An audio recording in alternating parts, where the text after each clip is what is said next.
Hello, good evening, everybody. Want to welcome you all here to the Prog Monster. My name is Murph. I am the host of this show, a show dedicated to progressive rock and other forms of rock music. So we're here Wednesday night. It's time for favorites. This is an episode I do every week. I pick a favorite of some sort. It could be a top 5, could be a top 10, could be a top 20, maybe a 15 or a 25, could be an album ranking, could be a song ranking, or it could just be a list of 5 or 10 or 20, or just albums or just bands. It could be any of those things. But this week it's going to be 5 albums that are probably going to end up as immortal. Yeah. What does that mean, really?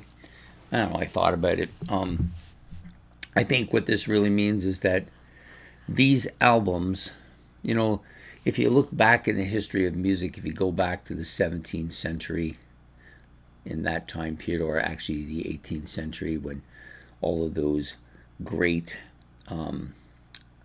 classical composers were out there doing their stuff, and here it is 4 centuries or 3 centuries later, and everybody is still talking about their music.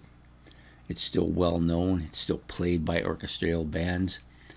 That's the same thing you get here. You're gonna come back in a century from now, and these albums people will still be listening to. That's my opinion. Maybe they won't be listening to them a lot, but they'll be on, the music of the ancients or something like that. So I picked out 5 of them I think would be there. And they're not necessarily the best albums from that particular band, but they are the ones I think will last the test of time. So I picked out 5. Could have picked out 20 easily, but I decided to go with these 5. So the first one we're going to talk about is from The Doors, their debut album. Well known. The album cover is iconic. People remember this cover more than any other ones. It has all of fantastic stuff on it. Really kind of launched the career of one of the more iconic bands out there. Now, I know there are people out there who are not huge fans of The Doors. At one time, I wasn't a huge fan of The Doors. I actually refused to listen to them. My friend used to bring them. I said, please, I don't want to listen to that stuff. But then he convinced me to buy L.A. Woman, and I bought it, and I played it for a bit. And I did actually like the song Riders on the Storm, but I kind of got away from it and figured I'd neatly dodged them because our friendship passed away in time, like so many young friendships do. And I thought I would neatly avoided The Doors, but I discovered them in recent years again, and I've come to love them. And I think it started with this album. This is an album, lots of fantastic stuff on here. Some of The Doors' best stuff is on here. Songs like Break On Through, To the Other Side, Soul Kitchen, 20th Century Fox, that Alabama song, The Whiskey Bar, really good, solid, memorable stuff. End of the Night, Backdoor Man, like Light My Fire. It's just a greatest hits by itself, really. And I think if you came back in a century from now, I still think people will be listening to this. It's timeless in every step of the way, every sense of the word. Sorry. So that's my first one. My next one up is kind of one that's memorable because it's kind of the biggest of an early group of albums that started a whole genre of music, and that's Iron Maiden's Number of the Beast. Now, yes, there was Black Sabbath before, there was Judas Priest before, and all of them had impacts on the music, but I think this particular album stands out to me as being the kind of centerpiece of that music.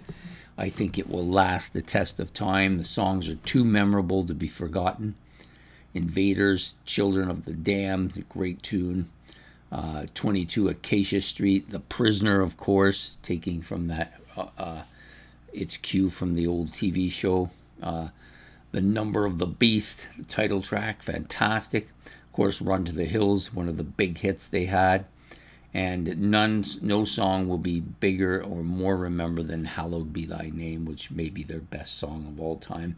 The album cover is very memorable. Took a lot of heat when it first came out, but I think this album will be talked about in 100 years from now. It will be remembered, and many of the songs will be iconic by then. People will think of them as the beginning of something special. So Iron Maiden's Number of the Beast. Next up, maybe not necessarily their biggest album or their most famous album, but definitely the one with the most famous cover and probably the most notable album from that time period, and always will be forever immortalized, this album. Yes is Fragile. Some people don't like the smaller bits on here, Cans and Brahms, We Are Heaven, 5% for Nothing, The Fish, and The Mood for a Day, but I like them. I think they add a different, they make this album special in some ways. And then you have 3 or 4 songs on here, 4 actually, Roundabout, South Side of the Sky, Long Distance Runaround, and Heart of the Sunrise, which are absolutely classic Yes songs. And I think, even though I love Close to the Edge, fantastic, but for most people, maybe it's a little too bombastic, maybe it's too big, maybe the songs are too epic in length.